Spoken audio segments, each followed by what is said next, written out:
Hello there, and welcome to the Sleepy Library. Tonight we are floating through the infinite quiet of astronomy, where numbers stretch beyond imagination and light itself becomes a storyteller. The universe above us holds wonders that are both impossibly large and beautifully simple. Ancient light, patient stars, clouds of dust that birth new suns. Each fact we explore tonight is real, measured, and waiting in the darkness. This is not fantasy or fiction. This is the actual cosmos, stranger and more peaceful than any dream. If you enjoy these gentle journeys through knowledge, I invite you to like, subscribe, or share a thought below. It helps others find their way here, one sleepy soul at a time. But for now, just breathe. Let your shoulders drop. Let the day fade behind you. Let us begin. Light travels at 186,000 miles every single second. That speed is so fast that it could circle our entire planet nearly 8 times in just one heartbeat. Yet, even at this incredible velocity, light takes time to cross the vast distances of space. When we look up at the night sky, we are not seeing the present moment, we are seeing the past. The light from the sun takes about 8 minutes to reach Earth. This means that when you see the sunrise, you are actually seeing the sun as it looked 8 minutes earlier. If the sun suddenly vanished, we would continue to see it shining for 8 more minutes before darkness arrived. The moon is much closer, so its light reaches us in only about 1 second. But the stars are so far away that their light takes years to arrive. When you look at a star that is 10 light years away, you are seeing that star as it appeared 10 years ago. You are looking backward through time. The light that touches your eyes tonight began its journey before you were born, before your parents met, perhaps before entire generations lived and passed. Astronomy is not just the study of space. It is the study of time itself. A light year is not a measure of time, but a measure of distance. It represents how far light travels in 1 year. Since light moves at 186,000 miles per second, and there are about 31.5 million seconds in a year, 1 light year equals nearly 6 trillion miles. That number is so large, it becomes difficult to imagine. If you tried to count to 6 trillion, counting one number per second without ever stopping, it would take you more than 190,000 years. And that is just 1 light year. The nearest star to our Sun, a star called Proxima Centauri, is more than 4 light years away. The center of our galaxy is about 27,000 light years distant. The Andromeda Galaxy, our nearest large galactic neighbor, is 2.5 million light years from Earth. These distances are so enormous that using miles or kilometers becomes impractical. Light years give us a way to speak about the cosmos without drowning in zeros. The universe is extremely old. Scientists estimate that it began about 13.8 billion years ago in an event we call the Big Bang. Everything that exists, all the matter and energy in the cosmos, was once compressed into an incredibly small, hot, dense point. Then it began expanding. It is still expanding today. We know this because when we look at distant galaxies, we see them moving away from us. The farther away a galaxy is, the faster it appears to be moving. This discovery was made by astronomer Edwin Hubble in the early 20th century, and changed our understanding of the universe forever. Before then, many people believed the universe was static and unchanging. Now we know it is dynamic, growing larger every moment. The expansion of space itself carries galaxies apart like dots on the surface of an inflating balloon. This expansion means that the universe was once much smaller and hotter. If we imagine running time backward, we can trace the universe to its beginning, to that first moment of light and energy bursting into existence. The cosmic microwave background is the oldest light in the universe. It comes from a time about 380,000 years after the Big Bang, when the universe had cooled enough for the first atoms to form. Before that moment, the universe was filled with a hot soup of particles and light. Photons could not travel freely because they constantly scattered off electrons. But when atoms formed, light was finally able to move through space without interference. That light has been traveling ever since, growing cooler and more stretched out as the universe expanded. Today, it exists as faint microwave radiation that fills all of space. Its temperature is just 2.7 degrees above absolute zero. Absolute zero is the coldest possible temperature, the point at which all motion stops. The cosmic microwave background is invisible to our eyes because it is so cold, but special telescopes can detect it. When scientists study this ancient light, they can learn about the early universe. They can see tiny differences in temperature from one region to another, and these differences tell the story of how galaxies and stars eventually formed. The cosmic microwave background is like a baby picture of the universe, showing us what everything looked like when it was incredibly young. Our Sun is a star, and it is just one among billions of stars in our galaxy. Astronomers estimate that the Milky Way galaxy contains between 100 billion and 400 billion stars. Each one is a massive ball of hot gas, mostly hydrogen and helium, held together by its own gravity. At the center of each star, gravity squeezes hydrogen atoms so tightly and creates such intense heat and pressure that the hydrogen fuses together to form helium. This process, called nuclear fusion, releases enormous amounts of energy. That energy travels outward from the core and eventually radiates into space as light and heat. Our Sun has been shining this way for about 4.5 billion years. It still has about another 5 billion years of fuel left before it begins to change. Stars come in many different sizes and temperatures. The hottest stars shine with a blue or blue-white light. Slightly cooler stars appear white or yellow-white. Our Sun is a yellow-white star. Cooler stars glow orange or red. The coolest stars of all, including objects called brown dwarfs, are so faint that they are barely visible. Some stars are far larger than our Sun. Red giant stars and red supergiant stars can be hundreds or even thousands of times bigger. If one of these enormous stars were placed at the center of our solar system, it would swallow up Mercury, Venus, Earth, and Mars. Yet even these giants are made of the same basic materials as our Sun. They simply have more mass and burn their fuel at different rates. Most stars are born in groups. Star-forming regions, also called stellar nurseries, are giant clouds of gas and dust where gravity pulls material together into clumps. As these clumps grow denser, they heat up and eventually ignite nuclear fusion, becoming new stars. One of the most famous stellar nurseries is the Orion Nebula, located about 1,300 light-years from Earth. It is visible to the naked eye as a fuzzy patch in the constellation Orion.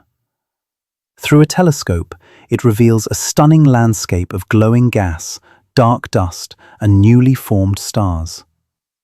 The Orion Nebula is a busy place. Thousands of stars are being born there right now. Some of these baby stars are surrounded by disks of gas and dust that may someday form planets. Our own Sun was born in a similar cloud about 4.5 billion years ago. Over millions of years, that cloud collapsed and flattened into a spinning disk. At the center, the Sun ignited. In the surrounding disk, tiny particles of dust and ice stuck together, growing larger and larger until they became planets, moons, asteroids, and comets.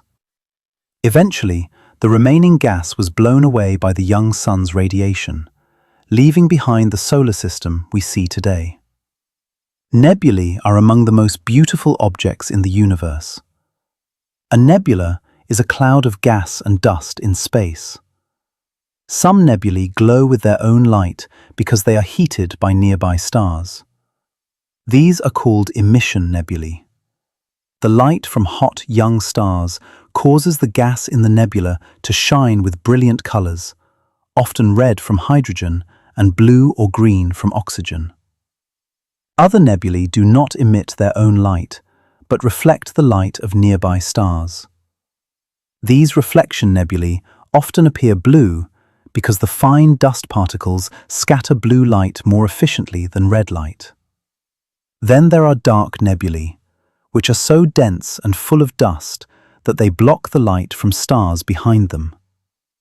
They appear as dark patches against a brighter background. The famous Horsehead Nebula is a dark nebula. It looks like the silhouette of a horse's head against a glowing backdrop of red emission. Nebula. Nebulae are important because they are the places where stars are born and where stars return their material when they finish their lives. When a star exhausts its fuel, it may gently puff off its outer layers, creating a planetary nebula. Despite the name, planetary nebulae have nothing to do with planets. They were named by early astronomers who thought they looked like planets through their telescopes. A planetary nebula is a shell of glowing gas expanding slowly into space, with the hot core of the original star at its center. This core is called a white dwarf.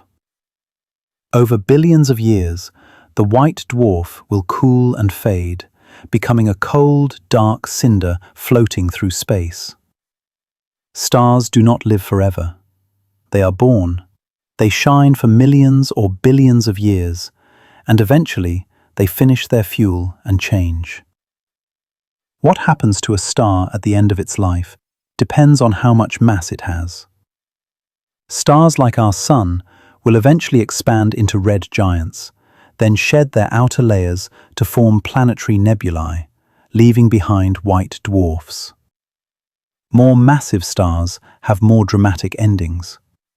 When a massive star runs out of fuel, its core collapses suddenly and violently, triggering a supernova explosion. For a few weeks, the exploding star can shine as brightly as an entire galaxy. The explosion scatters the star's outer layers into space at tremendous speeds, enriching the surrounding gas with heavy elements like carbon, oxygen, iron, and gold. These elements were forged in the intense heat and pressure of the star's core, and in the explosion itself. Eventually, they become part of new clouds of gas and dust, and those clouds give birth to new stars and planets. This means that the atoms in our bodies, the iron in our blood, the calcium in our bones, the oxygen we breathe, were all created inside stars that finished their lives long before our Sun was born. We are made of stardust. That is not poetry.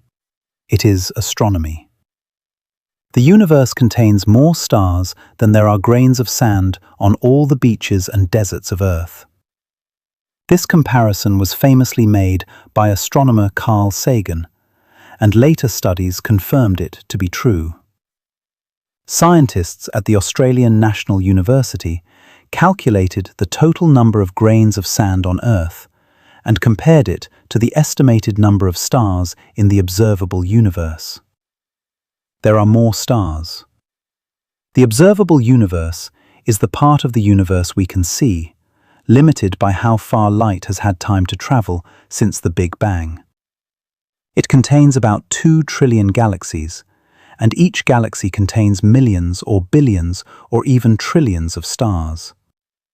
If we try to count all the stars in the observable universe, we arrive at a number somewhere between 100 billion trillion and 1 septillion. 1 septillion is a 1 followed by 24 zeros.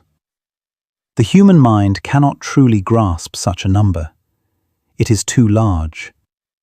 Yet each of those stars is a sun, potentially with its own family of planets and moons. The night sky we see with our unaided eyes shows us only a tiny fraction of the stars in our own galaxy. On a perfectly dark night, far from city lights, you might see about 2,000 stars. But the Milky Way contains at least 100 billion stars. Most are too faint or too far away for our eyes to detect. Telescopes reveal the rest, layer upon layer of distant suns filling the darkness. Galaxies come in different shapes and sizes. Our Milky Way is a spiral galaxy, meaning it has a central bulge surrounded by sweeping arms of stars, gas, and dust. The arms spiral outward from the center, like water swirling down a drain. Our solar system is located in one of these spiral arms, about halfway between the center of the galaxy and its outer edge. Other galaxies have different structures. Elliptical galaxies are shaped like smooth, rounded footballs. They contain mostly older stars and very little gas or dust, so they are not forming many new stars. Irregular galaxies have no clear shape. They are chaotic jumbles of stars and gas, often the result of collisions or gravitational interactions with other galaxies. The smallest galaxies, called dwarf galaxies, contain only a few billion stars. The largest galaxies can hold more than 1 trillion stars. Galaxies are not spread evenly through space. They tend to cluster together in groups. Our Milky Way is part of a cluster called the Local Group, which includes about 50 galaxies. The largest member of the Local Group is the Andromeda Galaxy, which contains roughly 1 trillion stars. Despite its enormous size, the Andromeda Galaxy is so far away that it appears as a faint smudge of light in our sky. Yet it is close enough that we can study it in detail, learning about how galaxies form and evolve. Galaxies sometimes collide. When 2 galaxies pass through each other, their individual stars almost never hit each other, because the distances between stars are so vast. Instead, the galaxies merge slowly over millions or billions of years. Their shapes become distorted by gravity. Gas clouds collide and compress, triggering bursts of new star formation. Eventually, the 2 galaxies blend into one larger galaxy. Our Milky Way is on a collision course with the Andromeda Galaxy. The 2 galaxies are approaching each other at about 70 miles per second. In about 4 billion years, they will begin to merge. The collision will not be violent. It will be slow and graceful. Stars will pass by each other harmlessly, but the overall structure of both galaxies will change. They will eventually become a single, larger, elliptical galaxy. By that time, our Sun will be nearing the end of its life, expanding into a red giant and possibly engulfing the inner planets. Earth will no longer be habitable. But the galaxy collision itself will not harm the planets or stars directly. It is simply a reshuffling of matter on an unimaginably grand scale. Space between stars is not empty. It contains a thin mixture of gas and dust called the interstellar medium. On average, the interstellar medium contains about 1 atom per cubic centimeter. For comparison, the air we breathe contains about 10 million trillion atoms per cubic centimeter. So space is nearly empty, but not quite. The gas in the interstellar medium is mostly hydrogen, the simplest and most abundant element in the universe. There is also some helium and tiny amounts of heavier elements. The dust consists of microscopic grains, smaller than particles of smoke.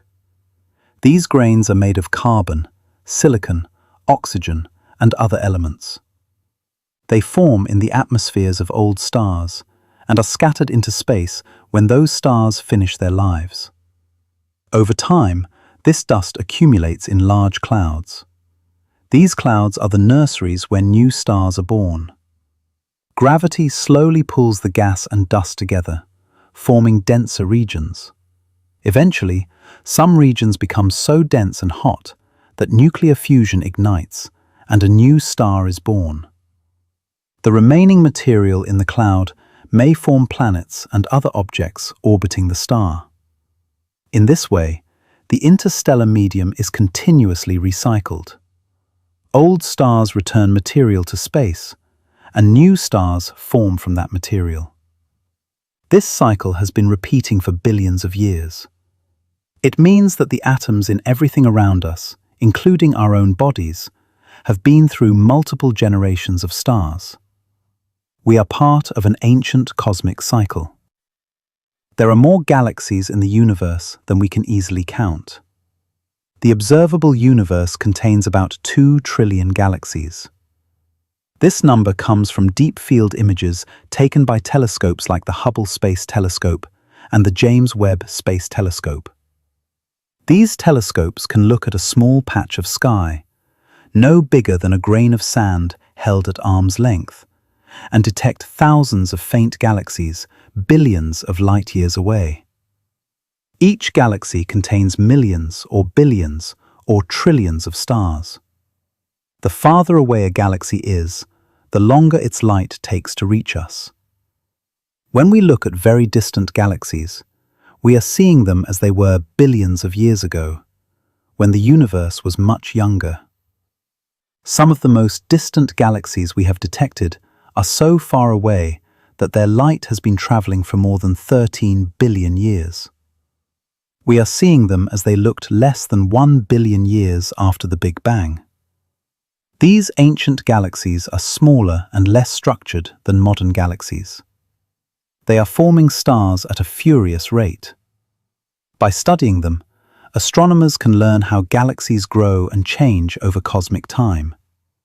The universe has evolved dramatically since those early days. The galaxies we see nearby are larger, more organized, and contain older stars. They have had billions of years to mature. Black holes are some of the strangest objects in the universe. A black hole forms when a massive star collapses at the end of its life. If the star is heavy enough, its core collapses completely, becoming a point of infinite density called a singularity. Around this singularity, gravity becomes so strong that nothing can escape, not even light. The boundary around a black hole, beyond which nothing can escape, is called the event horizon. If you cross the event horizon, you would be pulled inexorably toward the singularity. Time itself would behave strangely. From the perspective of someone watching from outside, you would appear to slow down and freeze at the event horizon, never quite crossing it. From your perspective, you would fall through and continue inward. But once inside, there would be no way out. Black holes themselves are invisible because they emit no light, but we can detect them by their effects on nearby matter. Gas and dust falling into a black hole form a swirling disk called an accretion disk. The material in this disk heats up to millions of degrees and emits intense radiation, including X-rays. By studying this radiation, astronomers can identify black holes and measure their masses. Some black holes are relatively small, just a few times the mass of the Sun. Others are supermassive, containing millions or billions of times the Sun's mass. Supermassive black holes are found at the centers of most large galaxies, including our own Milky Way. The center of our galaxy contains a supermassive black hole. It is called Sagittarius A star, and it has a mass about 4 million times that of the Sun. Despite its enormous mass, it occupies a region of space smaller than the orbit of Mercury. We cannot see the black hole directly, but we can observe stars orbiting around it at tremendous speeds. Some of these stars complete an orbit in just 16 years. By measuring their motion, astronomers can calculate the mass of the black hole and confirm its presence. Sagittarius A star is relatively quiet compared to some other supermassive black holes. It is not actively consuming large amounts of matter, but occasionally gas clouds or stars wander too close and are torn apart by the black hole's gravity.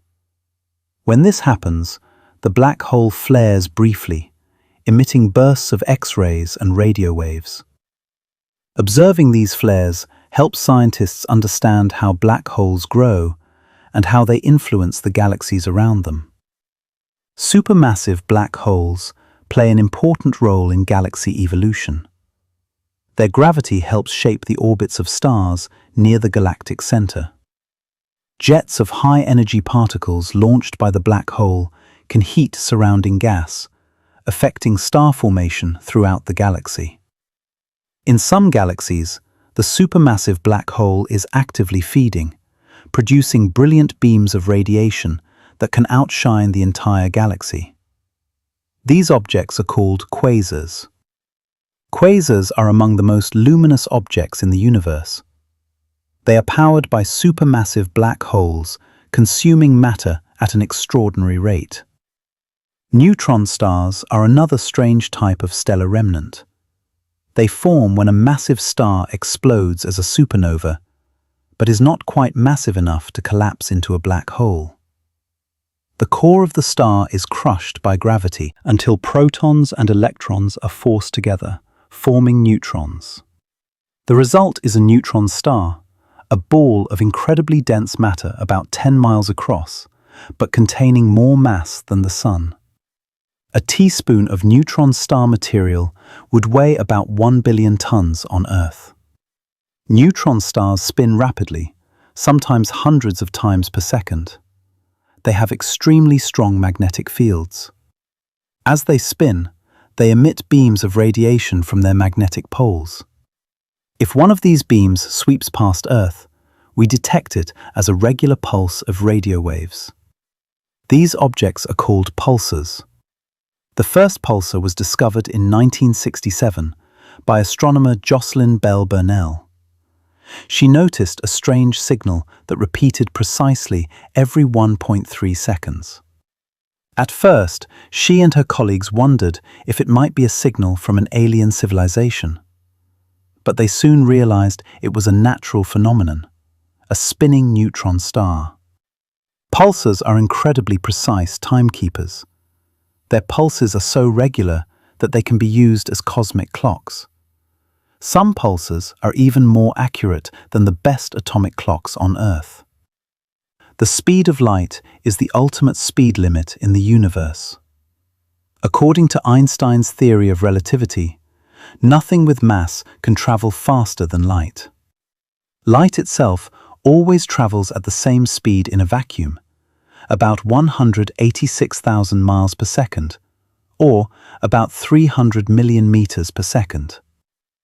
This speed is not just a measurement, it is a fundamental property of space and time. The reason nothing can travel faster than light has to do with how mass and energy are related. As an object with mass accelerates, it gains energy. But that energy does not just increase the object's speed, it also increases the object's mass. The faster the object moves, the more massive it becomes, and the harder it is to accelerate further. To reach the speed of light, an object with mass would need infinite energy. This is impossible. So the speed of light remains an unreachable barrier for anything with mass. Light itself has no mass, so it can travel at this maximum speed. The constancy of the speed of light leads to many strange consequences. Time and space are not absolute. They depend on how fast you are moving. If you could travel at a significant fraction of the speed of light, time would pass more slowly for you compared to someone standing still. This effect, called time dilation, has been confirmed by experiments. It means that if you traveled to a distant star and back at near light speed, less time would pass for you than for people on Earth. You would return younger than if you had stayed home. Planets are worlds that orbit stars. Our solar system has 8 planets, but there are billions of planets in the Milky Way galaxy alone. Planets form from the disk of gas and dust that surrounds a young star. Over millions of years, tiny particles of dust stick together, forming larger and larger clumps.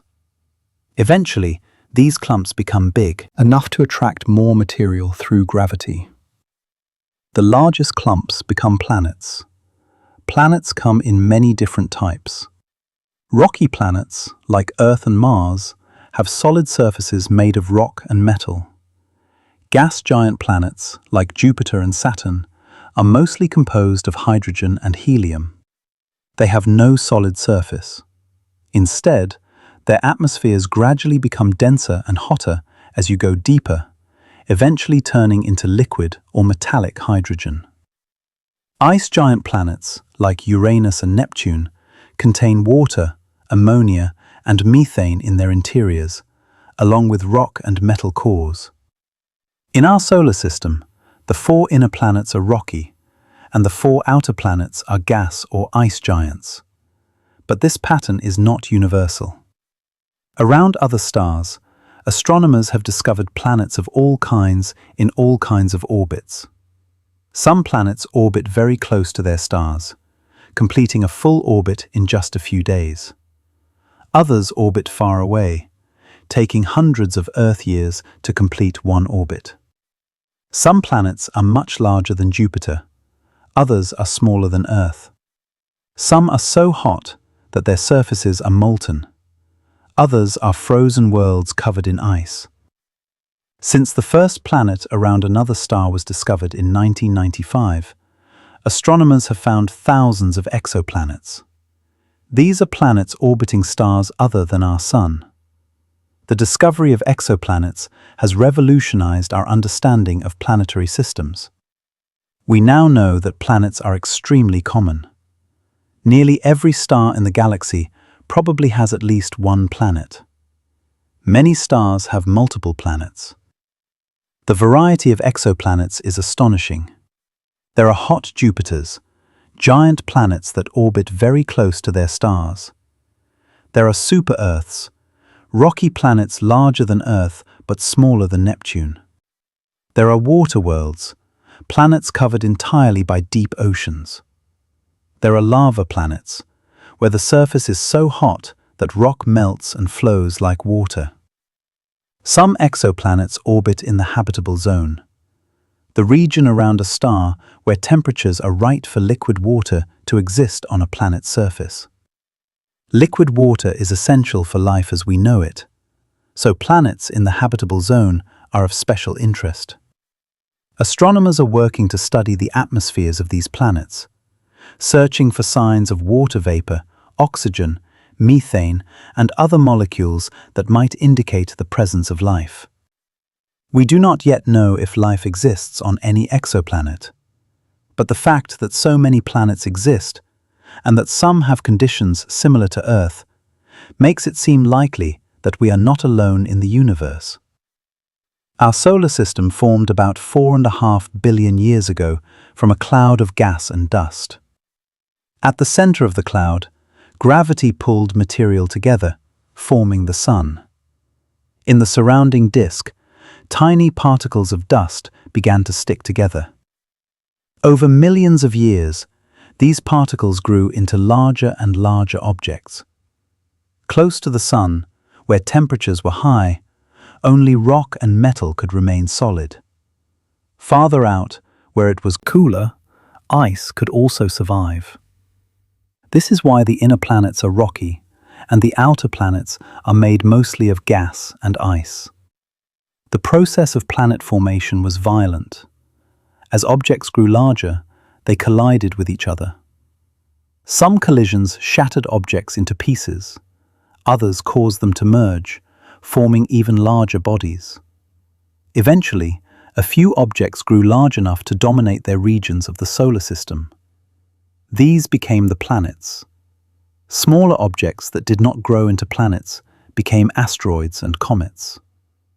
Most asteroids orbit in the asteroid belt between Mars and Jupiter. Comets come from the outer reaches of the solar system, from regions called the Kuiper belt and the Oort cloud. Comets are made of ice and dust.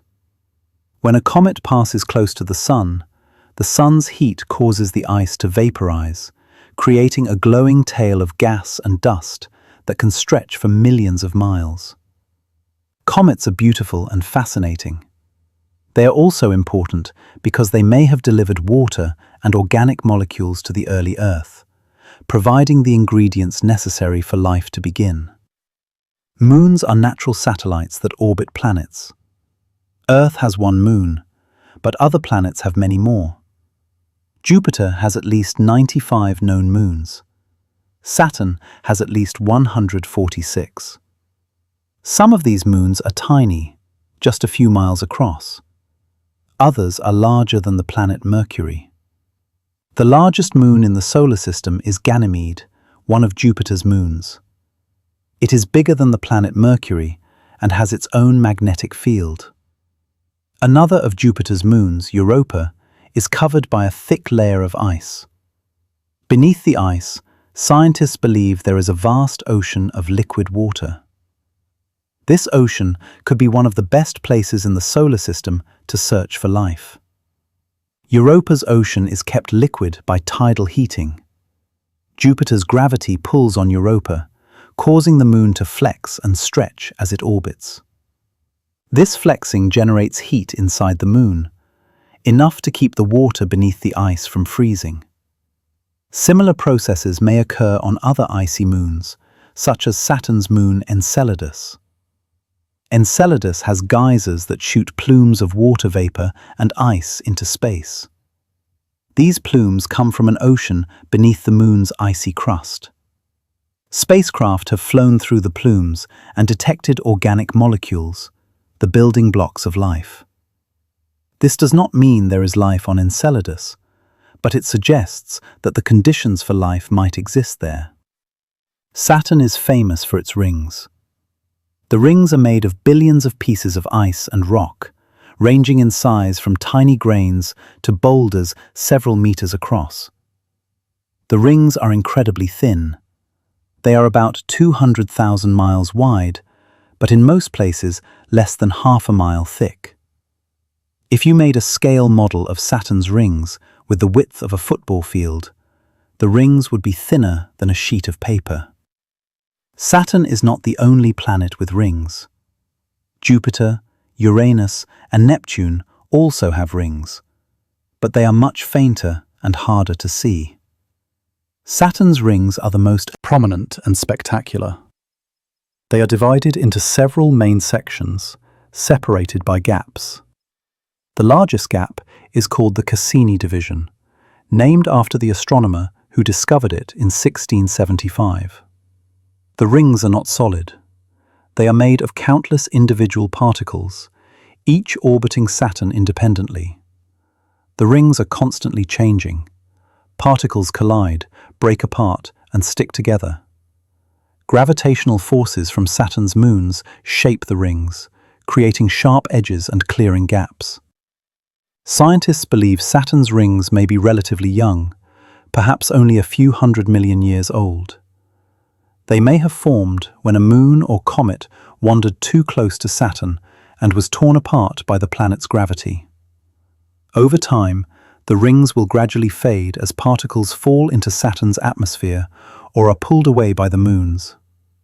Billions of years from now, Saturn may no longer have rings at all. The Sun is the source of energy for all life on Earth. It provides the light and heat that make our planet habitable. Plants use sunlight to produce food through photosynthesis, and animals depend on plants for nourishment. Without the Sun, Earth would be a frozen, lifeless world. But the Sun is also a reminder of the vastness and age of the universe. The Sun is just one ordinary star among hundreds of billions in the Milky Way galaxy. It is middle-aged, about halfway through its life. In another 5 billion years, the Sun will begin to run out of hydrogen fuel in its core. When that happens, the core will contract and heat up, causing the outer layers of the Sun to expand. The Sun will become a red giant, swelling to hundreds of times its current size. It may grow large enough to engulf Mercury and Venus. Earth will be scorched by intense heat, its oceans boiling away, and its atmosphere stripped into space.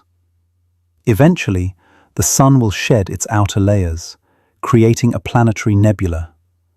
The core will remain as a white dwarf, a small, hot, dense remnant that will slowly cool over billions of years. This is the fate of all Sun-like stars. It is not something to fear. It is simply the natural cycle of stellar life, and it will not happen for billions of years. By that time, humanity will either have found new homes among the stars or will have long since vanished. Asteroids are rocky objects that orbit the Sun. Most asteroids are found in the asteroid belt, a region between the orbits of Mars and Jupiter. The asteroid belt contains millions of asteroids, but their total mass is less than that of Earth's moon. The largest asteroid, Ceres, is about 590 miles across. It is big enough that gravity has pulled it into a round shape, making it more like a small planet than a typical asteroid. In fact, Ceres is classified as a dwarf planet. Most asteroids are much smaller and irregularly shaped. They are leftover fragments from the formation of the solar system, pieces that never came together to form a planet. Asteroids occasionally collide with each other, breaking into smaller pieces. Some of these fragments are knocked out of the asteroid belt and wander into the inner solar system. If one of these fragments crosses Earth's orbit, it becomes a potential hazard. Asteroid impacts have shaped the history of life on Earth. About 65 million years ago, an asteroid about 6 miles wide struck Earth near the coast of what is now Mexico. The impact released energy equivalent to billions of nuclear bombs. It created a massive crater, triggered earthquakes and tsunamis, and threw so much dust and debris into the atmosphere that sunlight was blocked for months or years. The resulting climate change caused the extinction of the dinosaurs and many other species. Today, astronomers carefully track asteroids that might come close to Earth. They have identified thousands of near-Earth asteroids and are working to catalogue all the large ones. If a dangerous asteroid were discovered on a collision course with Earth, there are several methods that could potentially deflect it, including using spacecraft to change its trajectory. The goal is to ensure that humanity is never caught off guard by an asteroid impact. Comets are icy visitors from the outer solar system. They spend most of their time far beyond the orbit of Neptune, in regions so cold that water, methane, and ammonia remain frozen solid. Occasionally, gravitational disturbances send a comet plunging toward the inner solar system. As it approaches the Sun, the heat causes the comet's ice to vaporize, releasing gas and dust. This creates a glowing coma, a cloud of gas and dust around the comet's nucleus, and a long tail that can stretch for millions of miles. The tail always points away from the sun because it is pushed by the solar wind, a stream of charged particles flowing outward from the sun. Comets are beautiful, but they are also scientifically important. They are among the oldest and most pristine objects in the solar system. They have remained frozen since the solar system formed, preserving the original material from which the planets were made. By studying comets, scientists can learn about the conditions in the early solar system. Spacecraft have visited several comets, taking close-up images and analyzing their composition. One mission, called Rosetta, even landed a small probe on a comet's surface. The data collected by these missions have revealed that comets contain water ice, organic molecules, and complex carbon compounds. These are the ingredients needed for life. Some scientists believe that comets may have delivered water and organic molecules to the early Earth, helping to seed our planet with the materials necessary for life to begin. Mars is the most explored planet in our solar system, besides Earth. It is a cold, dry desert world with a thin atmosphere made mostly of carbon dioxide. The surface of Mars is covered with rust-colored dust and rocks. The rust color comes from iron oxide, the same substance that makes rust on Earth. Mars has the largest volcano in the solar system, a massive shield volcano called Olympus Mons. It is nearly 14 miles high, almost 3 times the height of Mount Everest. Mars also has a giant canyon system called Valles Marineris, which stretches for more than 2,500 miles and is up to 4 miles deep. For comparison, the Grand Canyon on Earth is about 277 miles long and about a mile deep. Mars is much smaller than Earth, about half the diameter and 1/10 the mass. Because it is smaller, its gravity is weaker. A person who weighs 100 pounds on Earth would weigh only 38 pounds on Mars. The thin atmosphere and weak gravity mean that Mars cannot hold on to heat very well. Surface temperatures on Mars average about -80 degrees Fahrenheit. At the poles, it can drop to -220 degrees Fahrenheit. Despite the harsh conditions, Mars once had liquid water on its surface. Scientists have found evidence of ancient river valleys, lake beds, and even a possible ocean. Liquid water cannot exist on Mars today because the atmosphere is too thin and the temperatures are too cold. But billions of years ago, Mars was warmer and wetter. It may have been habitable. Whether life ever arose on Mars is one of the biggest questions in planetary science. Rovers and landers have been exploring Mars for decades, searching for clues. Jupiter is the largest planet in the solar system. It is more than 11 times the diameter of Earth and more than 300 times Earth's mass. If you could gather all the other planets in the solar system and combine them, Jupiter would still be more than twice as massive as all of them together. Jupiter is a gas giant. It has no solid surface. If you tried to land on Jupiter, you would sink down through layers of clouds and gas, and the pressure and temperature would increase until you were crushed and incinerated. At the center of Jupiter, there may be a core of rock and metal, but even this core is surrounded by metallic hydrogen, a strange form of hydrogen that exists under extreme pressure. Jupiter's atmosphere is made mostly of hydrogen and helium, with small amounts of methane, ammonia, water vapor, and other compounds. The atmosphere is divided into colorful bands of clouds that stretch around the planet. These bands are driven by powerful winds that can reach speeds of more than 400 miles per hour. Jupiter's most famous feature is the Great Red Spot, a giant storm that has been raging for at least 350 years. The Great Red Spot is so large that 3 Earths could fit inside it. Despite its size, the storm is gradually shrinking, and scientists are not sure how long it will last.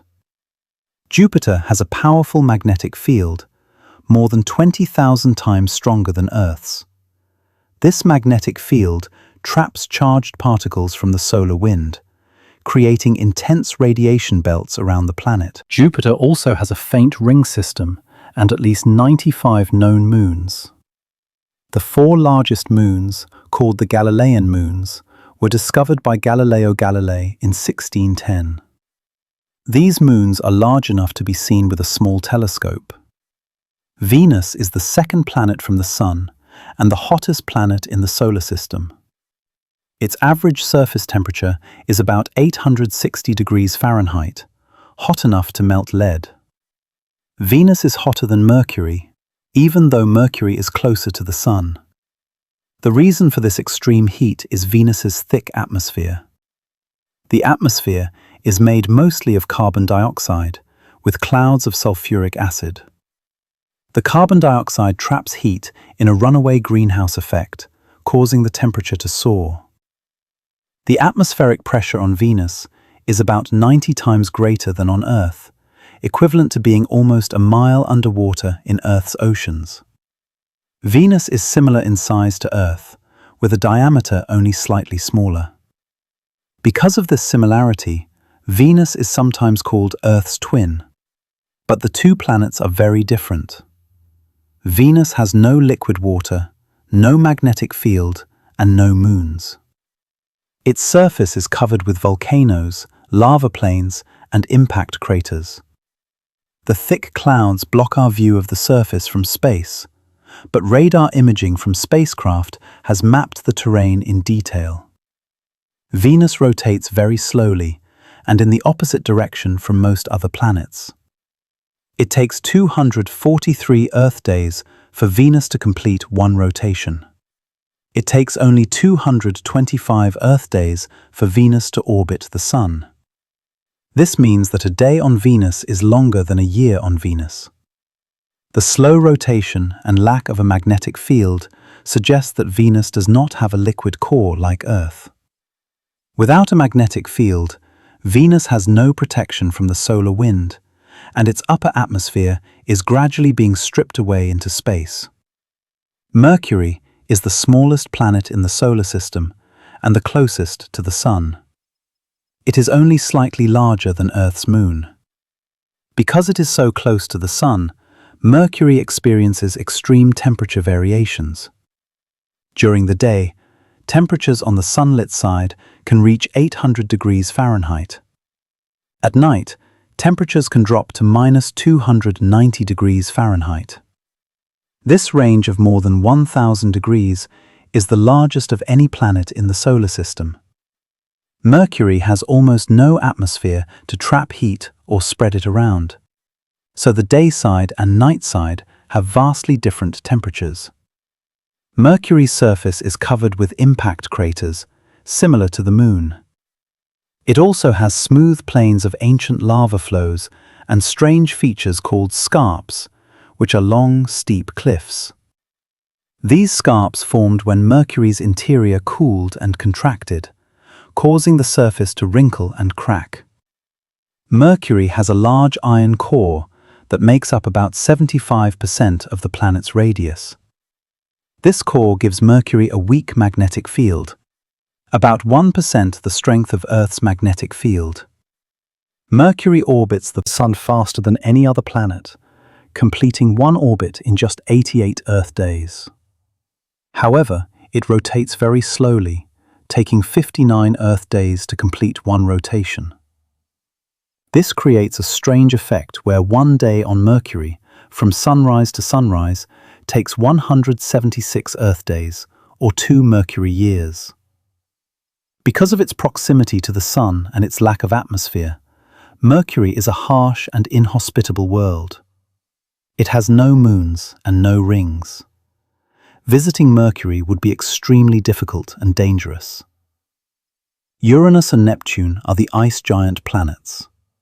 They are called ice giants because they contain large amounts of water, methane, and ammonia in their interiors, along with rock and metal cores. These substances are often called ices, even though they exist as hot, dense fluids deep inside the planets. Uranus is unique because it rotates on its side. Its axis of rotation is tilted 98 degrees, meaning that the planet essentially rolls around the Sun on its side. This extreme tilt may have been caused by a collision with a large object early in the planet's history. Because of the tilt, Uranus has the most extreme seasons in the solar system. Each pole gets 42 years of continuous sunlight, followed by 42 years of darkness. Uranus has a faint ring system and at least 28 known moons. Neptune is slightly smaller than Uranus, but more massive. It is the windiest planet in the solar system, with wind speeds reaching up to 1,200 miles per hour. Neptune has a deep blue color caused by methane in its atmosphere. Methane absorbs red light and reflects blue light, giving the planet its striking appearance. Neptune also has a faint ring system and at least 16 known moons. The largest moon, Triton, is unusual because it orbits Neptune in the opposite direction from the planet's rotation. This suggests that Triton was captured by Neptune's gravity rather than forming along with the planet. Triton is extremely cold, with surface temperatures around -390 degrees Fahrenheit. It has geysers that erupt nitrogen gas, creating plumes that rise several miles above the surface. Pluto was once considered the 9th planet, but in 2006 it was reclassified as a dwarf planet. A dwarf planet is an object that orbits the Sun and is large enough for gravity to pull it into a round shape, but it has not cleared other objects from its orbit. Pluto is located in the Kuiper belt, a region beyond Neptune filled with icy bodies. Pluto is very small, only about 1,400 miles in diameter, smaller than Earth's moon. It has a thin atmosphere that freezes and falls to the surface when Pluto is farthest from the Sun. Pluto has 5 known moons. The largest, Charon, is so large compared to Pluto that the two objects orbit a common point in space between them, forming a binary system. In 2015, NASA's New Horizons spacecraft flew past Pluto, sending back the first close-up images. The images revealed a surprisingly complex and active world. Pluto has mountains made of water ice, plains of nitrogen ice, and a heart-shaped region with smooth, crater-free terrain. Scientists believe that Pluto has a subsurface ocean of liquid water kept warm by radioactive decay in its core. The Kuiper belt contains thousands of objects similar to Pluto. Some are almost as large. These objects are remnants from the formation of the solar system, frozen in time since the planets formed. By studying them, scientists can learn about the conditions in the early solar system and how planets grew from smaller bodies. The universe is mostly empty space. Even within galaxies, the distances between stars are enormous. If the Sun were the size of a basketball, the nearest star would be about 6,000 miles away. That gives you a sense of how spread out things are. Between galaxies, the emptiness is even more profound. The space between galaxies contains almost no matter, just a few atoms per cubic meter, and faint radiation left over from the Big Bang. Yet even this vast emptiness plays a role in the structure of the universe. Gravity pulls galaxies together into clusters, and clusters into superclusters. These superclusters form long filaments and sheets with huge voids in between. The result is a cosmic web, a large-scale structure that looks like a network of threads with empty spaces in between. The cosmic web is the largest structure in the universe. It stretches across billions of light years. By mapping the positions of galaxies, Astronomers can trace out this web and learn about the distribution of matter in the universe. The web is shaped by dark matter, a mysterious substance that does not emit or absorb light, but exerts gravitational force. Dark matter makes up about 85% of all matter in the universe. We cannot see it directly, but we can detect its presence through its gravitational effects on visible matter.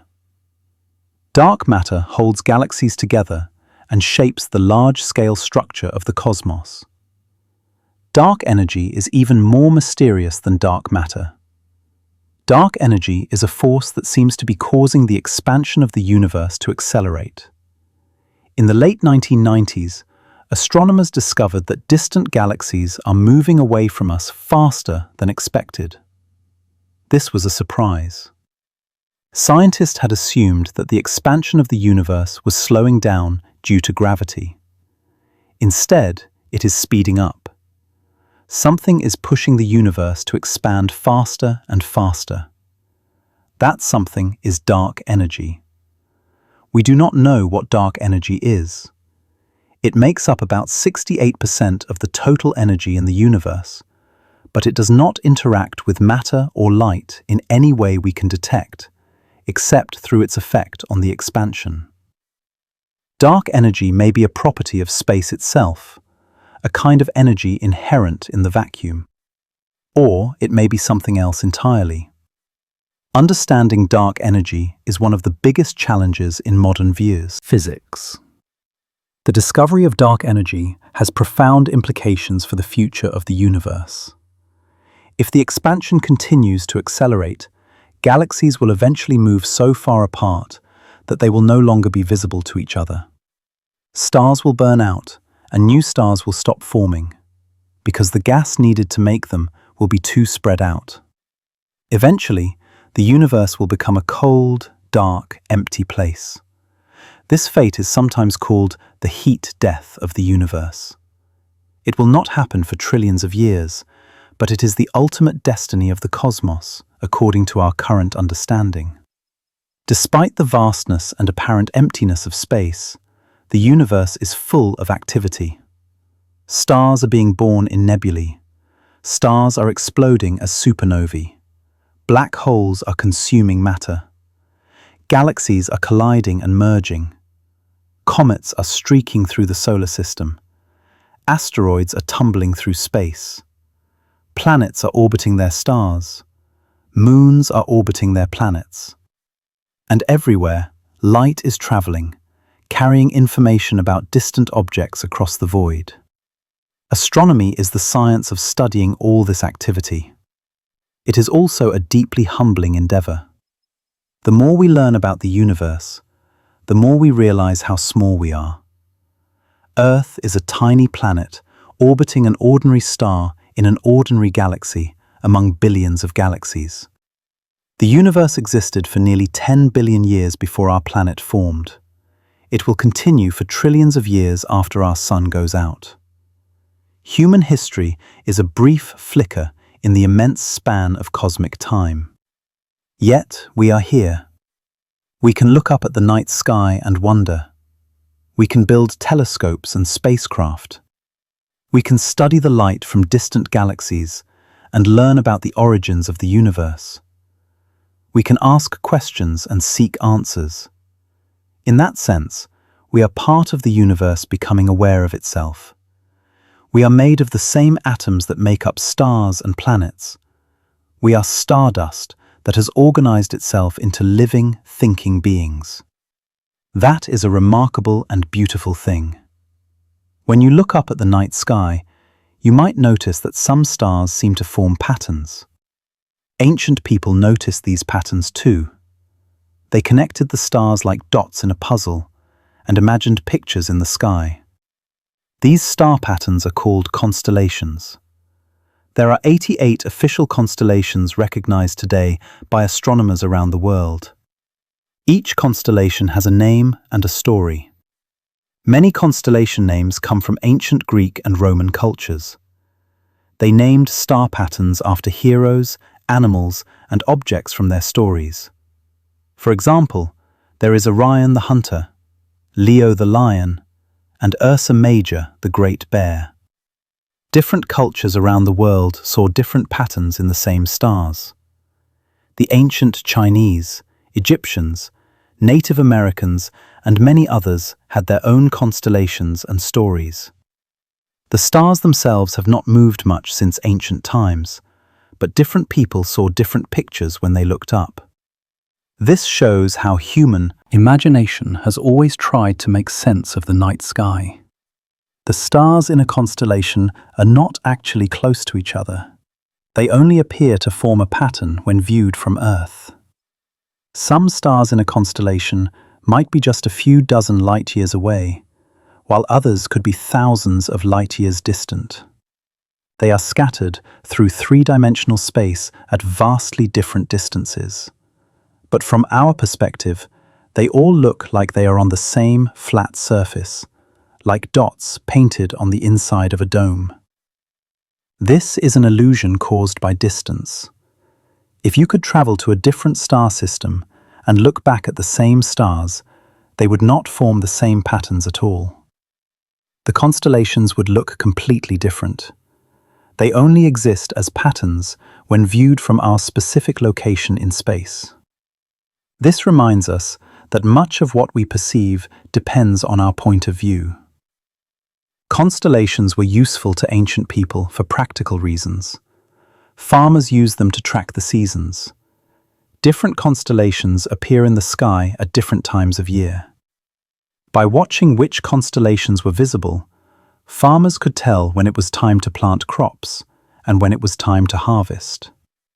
This was especially important in regions where the seasons were not very different from each other. Without a reliable calendar, knowing when to plant could mean the difference between a successful harvest and starvation. Sailors also used constellations for navigation. By finding certain star patterns in the sky, they could figure out which direction they were traveling and roughly where they were on Earth. The North Star, Polaris, is located almost directly above the North Pole. It appears to stay in the same place in the sky while other stars rotate around it throughout the night. If you can find Polaris, you know which direction is north. The height of Polaris above the horizon also tells you your latitude, how far north you are from the equator. These simple observations allowed sailors to navigate across oceans long before modern instruments were invented. The zodiac is a special group of 12 constellations. These constellations lie along the path that the sun appears to follow through the sky over the course of a year. As Earth orbits the sun appears to move slowly eastward against the background of stars. The path it follows is called the ecliptic. The zodiac constellations are located along this path. They are Aries, Taurus, Gemini, Cancer, Leo, Virgo, Libra, Scorpio, Sagittarius, Capricorn, Aquarius, and Pisces. Ancient astrologers used the zodiac to try to predict the future. But astronomy is different from astrology. Astronomy is the scientific study of celestial objects and phenomena. Astrology is a belief system that attributes meaning to the positions of stars and planets. Modern science has shown that the positions of constellations have no influence on human lives or events on Earth. The constellations are simply patterns of stars. Separated by vast distances, they cannot affect us in any way, but they remain beautiful and fascinating to observe. One of the most recognizable constellations is Orion. It is visible from almost everywhere on Earth at some time during the year. Orion is named after a hunter from Greek stories. The constellation includes some of the brightest stars in the sky. The 3 stars in a row form Orion's belt. Above the belt is a red giant star called Betelgeuse. This star is so large that if it were placed at the center of our solar system, it would extend beyond the orbit of Mars. Betelgeuse is nearing the end of its life and will eventually explode as a supernova. When that happens, it will briefly become one of the brightest objects in the sky, possibly visible even during the daytime. But we do not know when this explosion will occur. It could happen tomorrow, or it could happen 100,000 years from now. Below Orion's belt is another bright star called Rigel. Rigel is a blue supergiant, much hotter and more luminous than Betelgeuse. Hanging from the belt is Orion's sword, a line of fainter stars. In the middle of the sword is a fuzzy patch of light. This is the Orion Nebula, a stellar nursery where new stars are being born. It is one of the closest star-forming regions to Earth, about 1,300 light-years away. The Orion Nebula is visible to the naked eye, but through a telescope it reveals stunning detail. Clouds of glowing gas, lit by the light of young stars. Another famous constellation is Ursa Major, the Great Bear. Part of Ursa Major contains a pattern called the Big Dipper. It looks like a ladle or a dipper used to scoop water. The Big Dipper is not a constellation itself, but an asterism, a smaller pattern within a larger constellation. The 7 stars of the Big Dipper are among the brightest stars in Ursa Major.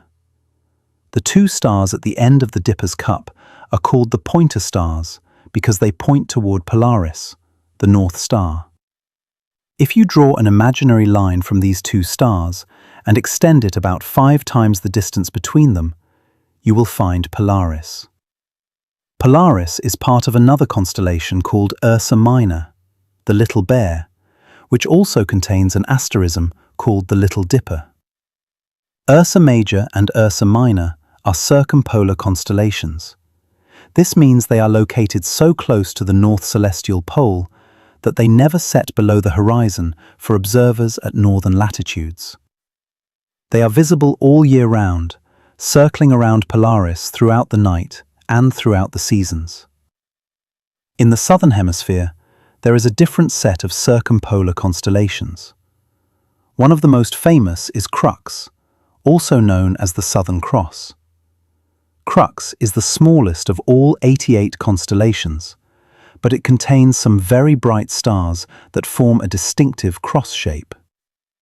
The Southern Cross has been used for navigation in the Southern Hemisphere for centuries. Unlike the Northern Hemisphere, there is no bright star located near the South Celestial Pole, so navigators use the stars of Crux to find south. By extending an imaginary line from the long axis of the cross, you can locate the approximate position of the South Celestial Pole. Crux is surrounded by the constellation Centaurus, which contains the star system Alpha Centauri. This is the closest star system to our Sun, about 4.3 light-years away. Alpha Centauri is actually a triple star system, 3 stars orbiting each other. One of these stars, Proxima Centauri, is the single closest star to our Sun. It is a small, red dwarf star, too faint to see with the naked eye. But it is only about 4.2 light-years away, making it our nearest stellar neighbor. The night sky changes throughout the year. As Earth orbits the Sun, we face different directions in space at different times. This means different constellations are visible at different seasons. In summer, we see the constellations that are in the sky when Earth is on one side of its orbit. In winter, we see completely different constellations when Earth is on the opposite side of its orbit. Some constellations are only visible at certain times of year. Others, like the circumpolar constellations, are visible year-round. The seasonal changes in the night sky were noticed by ancient observers and helped them develop calendars.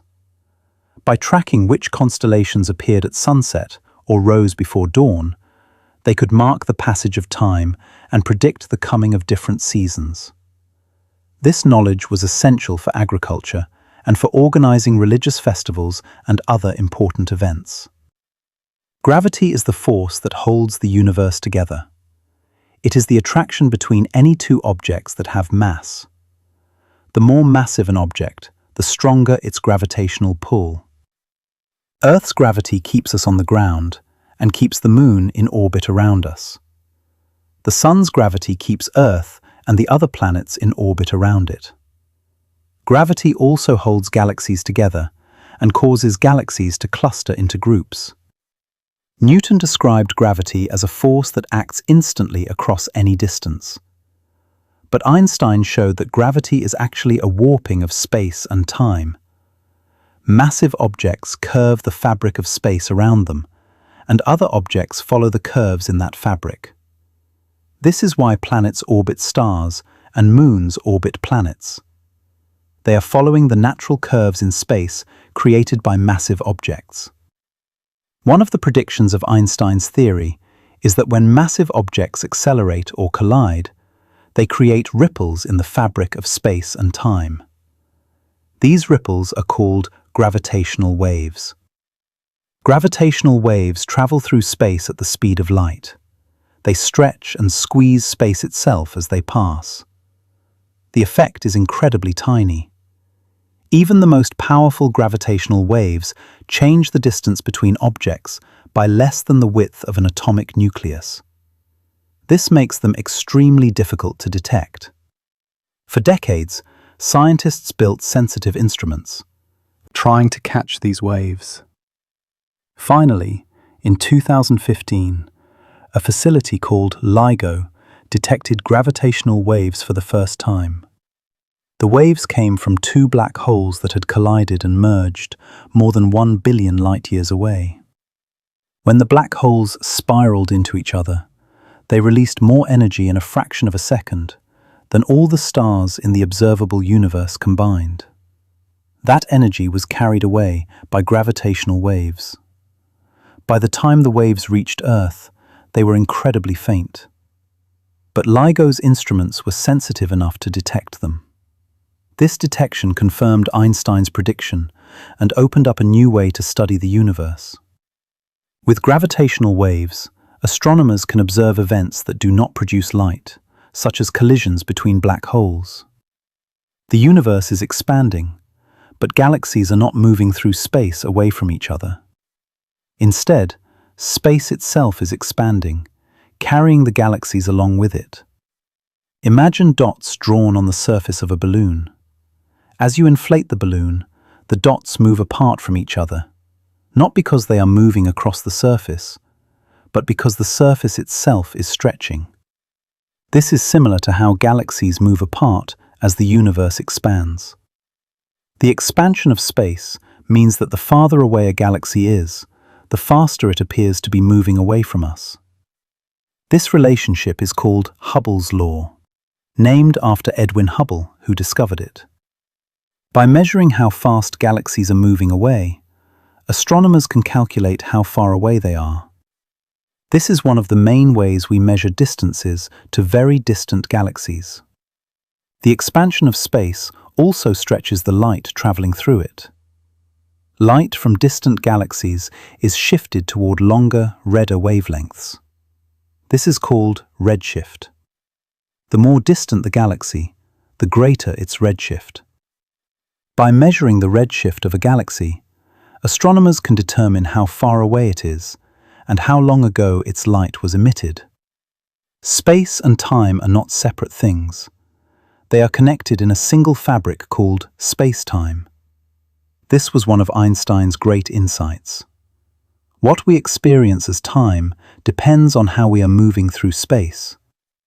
If you could travel very fast, close to the speed of light, time would pass more slowly for you than for someone who is standing still. This effect has been tested and confirmed many times. Astronauts who spend time on the International Space Station, traveling at about 5 miles per second, experience time slightly more slowly than people on Earth. The difference is tiny, only a few microseconds over several months, but it is measurable with precise clocks. If you could travel to a distant star and back at close to the speed of light, you might age only a few years, while decades or centuries passed on Earth. This strange effect is a consequence of the nature of space-time. It shows that time is not absolute. It flows at different rates depending on motion and gravity. Gravity also affects the flow of time. Clocks run slightly slower in stronger gravitational fields. This means that time passes a little more slowly at sea level than on top of a mountain, because sea level is deeper in Earth's gravitational field. The difference is incredibly small, but it is real and measurable. Satellites that provide GPS navigation have to account for both of these effects, the slowing of time due to gravity and the speeding up of time due to their high speed. Without these corrections, GPS systems would quickly become inaccurate. The fact that GPS works is everyday proof that Einstein's theories about space and time are correct. These effects seem strange and counterintuitive, but they are fundamental properties of the universe. They show that the universe is far more subtle and interesting than our everyday experience suggests. Humans have been curious about the heavens for as long as we have existed. But the scientific study of astronomy is relatively recent. For most of history, people could only observe the sky with their unaided eyes. They mapped the positions of stars, tracked the motions of planets, and recorded eclipses and comets. The invention of the telescope in the early 1600s changed everything. Suddenly, astronomers could see details that were invisible before. Galileo Galilei was one of the first to use a telescope for astronomy. He discovered mountains on the moon, spots on the sun, the phases of Venus, and 4 large moons orbiting Jupiter. These observations provided strong evidence that Earth was not the center of the universe, as people had believed for centuries. Instead, Earth was just one planet among several, all orbiting the Sun. This insight was revolutionary and laid the groundwork for modern astronomy. Over the following centuries, telescopes grew larger and more powerful. Astronomers mapped the solar system, measured the distances to stars, and discovered new planets. In the 20th century, technology advanced rapidly. Photography allowed astronomers to record images of faint objects and study them in detail. Spectroscopy, the study of light split into its component colors, revealed the chemical composition, temperature, and motion of stars and galaxies. Radio telescopes detected emissions at wavelengths invisible to the eye, revealing pulsars, quasars, and the cosmic microwave background. Space-based telescopes launched above Earth's atmosphere provided crystal-clear views of the universe without interference from air and weather. The Hubble Space Telescope, launched in 1990, has sent back some of the most stunning and scientifically important images ever captured. It has observed distant galaxies, nebulae, exoplanets, and much more. More recently, the James Webb Space Telescope has pushed even further, observing some of the earliest galaxies in the universe with unprecedented detail. Humans have also ventured into space. The first artificial satellite, Sputnik 1, was launched by the Soviet Union in 1957. A few years later, in 1961, Soviet cosmonaut Yuri Gagarin became the first human to orbit Earth. In 1969, American astronauts Neil Armstrong and Buzz Aldrin became the first humans to walk on the moon. The Apollo moon landings remain one of the greatest achievements in human history. 12 people have walked on the lunar surface. They collected rock samples, set up scientific instruments, and took photographs.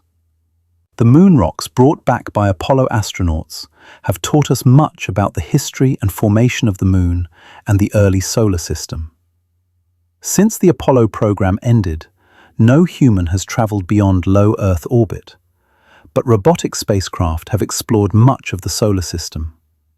Probes have visited every planet and many moons, asteroids, and comets. They have sent back detailed images and data, greatly expanding our knowledge of our cosmic neighborhood. There are plans to return humans to the Moon in the coming years, and eventually to send astronauts to Mars. Mars is the most Earth-like planet in the solar system, and many scientists believe it once had liquid water on its surface. If life ever existed on Mars, evidence might still be preserved in rocks or beneath the surface. Finding such evidence would be one of the most important discoveries in human history. It would show that life is not unique to Earth, that it can arise wherever conditions are suitable.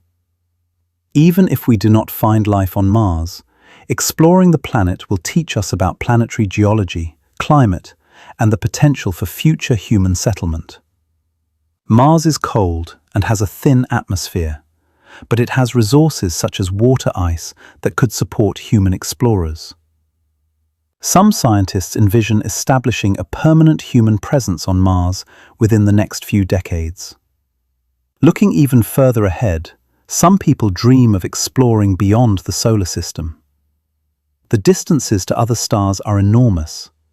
Even the nearest star, Proxima Centauri, is more than 4 light-years away. With current technology, it would take tens of thousands of years to reach it. But scientists are studying concepts for faster spacecraft. One idea is to use powerful lasers to push tiny, lightweight probes up to a significant fraction of the speed of light. These probes could reach nearby stars in just a few decades. They would carry cameras and instruments to study exoplanets and send data back to Earth. Such missions are still far in the future, but they are within the realm of possibility. The search for life beyond Earth is one of the great quests of our time. We do not yet know if we are alone in the universe, but we are beginning to have the tools to find out. Time itself is a mystery. We experience time as a constant forward flow from past to future. We remember the past, but not the future. Events happen in a sequence. This seems obvious and natural. But physics does not fully explain why time has this property. The fundamental laws of physics are mostly time-symmetric. They work the same whether time runs forward or backward. Yet we experience time as having a definite direction. This is called the arrow of time. One explanation involves entropy, a measure of disorder. The second law of thermodynamics states that entropy tends to increase over time in a closed system. This means that things naturally move from order to disorder. A cup of hot coffee cools down to room temperature. It never spontaneously heats up. A broken glass does not reassemble itself. These processes are allowed by the laws of physics, but they never happen because they would require entropy to decrease. The increase of entropy gives time its direction. It is why we remember the past, where entropy was lower, but not the future, where entropy will be higher. The universe itself has an arrow of time. It started in a highly ordered state, the Big Bang, and has been becoming more disordered ever since. Stars form, shine, and burn out. Galaxies evolve and merge. Eventually, all the stars will exhaust their fuel and fade. The universe will become a dark, cold, and empty place. This process is gradual and will take trillions of years, but it is the ultimate fate predicted by our current understanding of physics. The arrow of time points toward this final state of maximum entropy, sometimes called the heat end of the universe. Yet, within this overall increase in disorder, local pockets of order can form. Stars, planets, and life itself are examples of local order arising in an otherwise disordered universe. We exist because of the complex interplay between energy, matter, and the laws of physics. We are temporary structures in a universe moving slowly toward equilibrium. There are still many unanswered questions in astronomy. What is dark matter made of? What is dark energy? Are there other universes beyond our own? How did life begin on Earth, and does it exist elsewhere? These are some of the biggest mysteries in science. Astronomers and physicists are working to find answers. They are building larger telescopes, more sensitive detectors, and more powerful computers.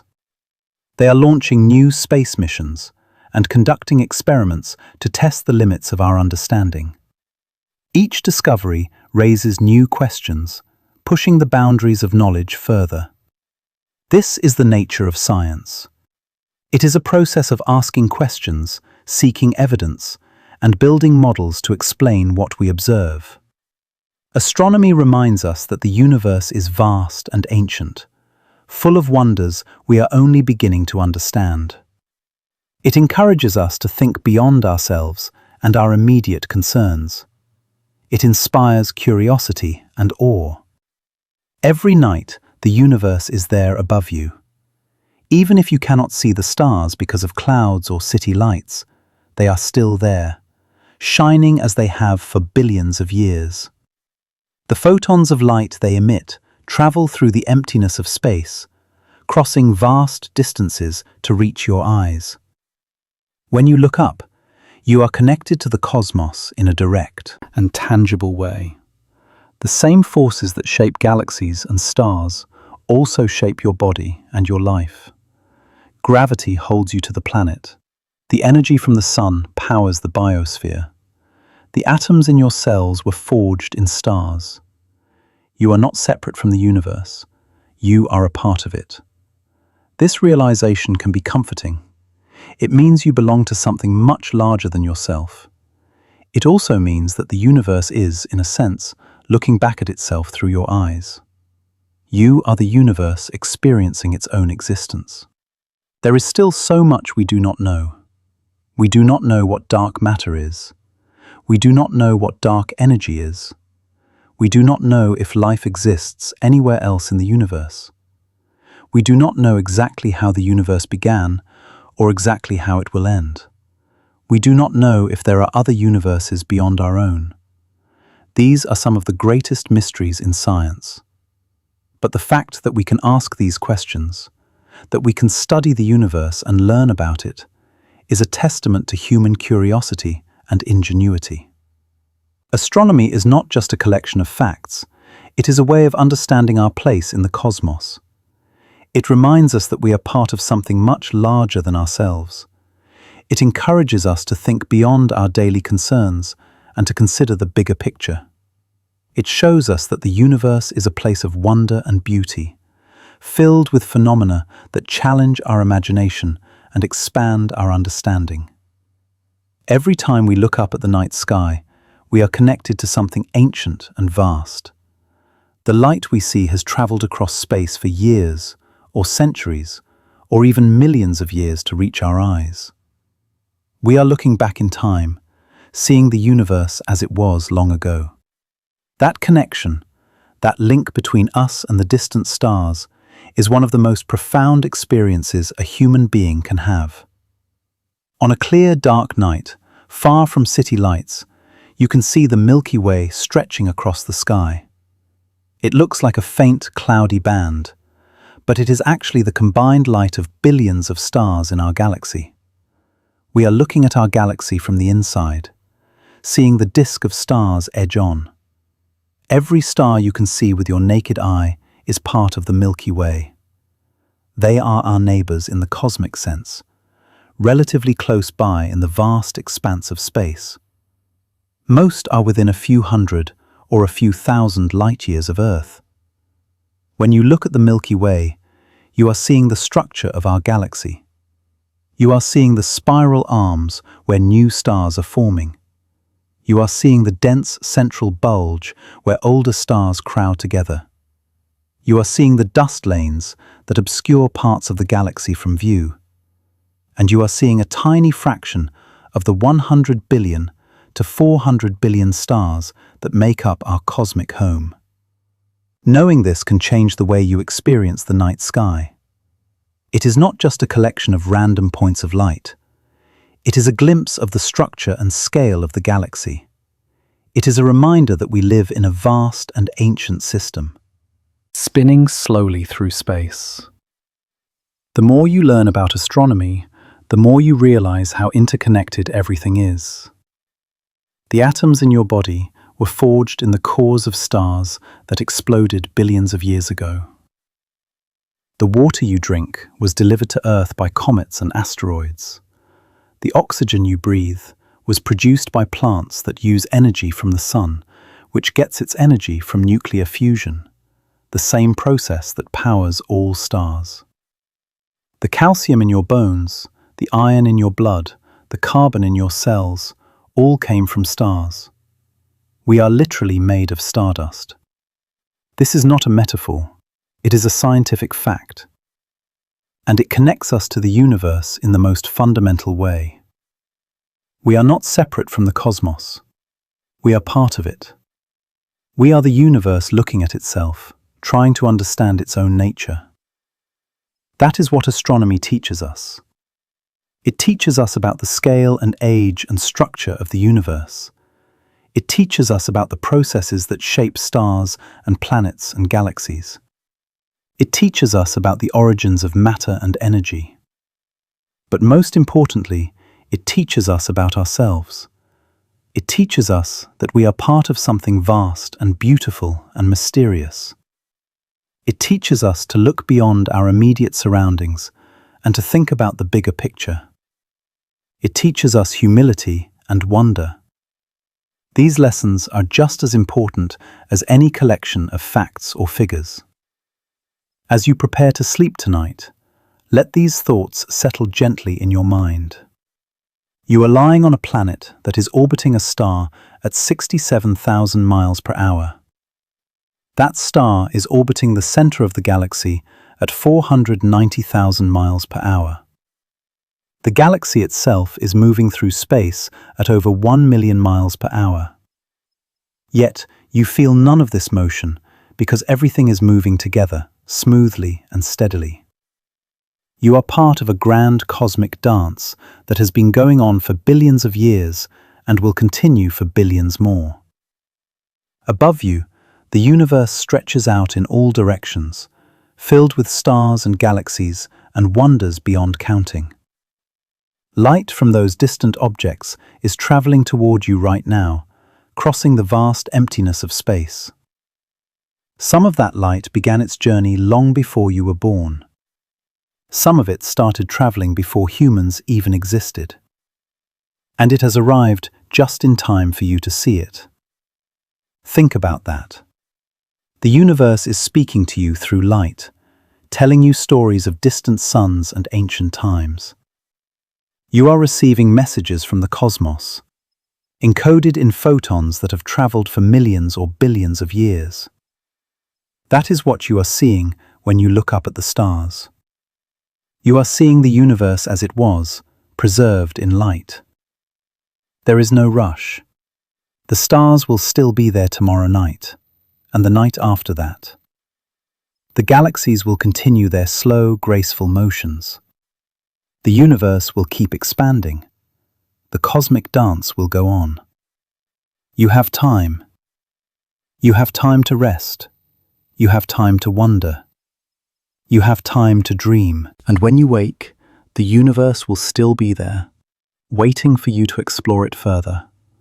But for now, let yourself relax. Let the weight of the day fall away. Let your thoughts slow down. Imagine yourself floating gently through the quiet darkness of space, surrounded by stars. There is no sound. There is no hurry.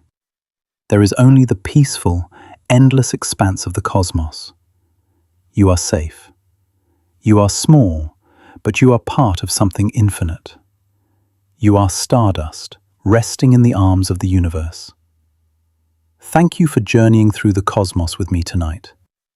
As we travel together from the light of distant stars to the quiet structure of galaxies, we saw just how vast and gentle the universe can be. Ancient nebulae where stars are born. Silent black holes shaping space and time. Planets orbiting in patterns that have repeated for billions of years. Every fact, a small piece of the infinite puzzle. every measurement a reminder of how much wonder exists beyond our daily lives. If you enjoyed this peaceful exploration of astronomy, I invite you to like, subscribe, or share a thought below. It helps other curious dreamers find their way here, one sleepy soul at a time. But for now, let all that knowledge settle. Let your breathing slow. Let your mind release its hold on the day. The universe will continue its ancient rhythms without you for a while. The stars will keep shining. The galaxies will keep turning, and you can rest. You have done enough for today. Close your eyes, rest, and dream of other skies. Good night.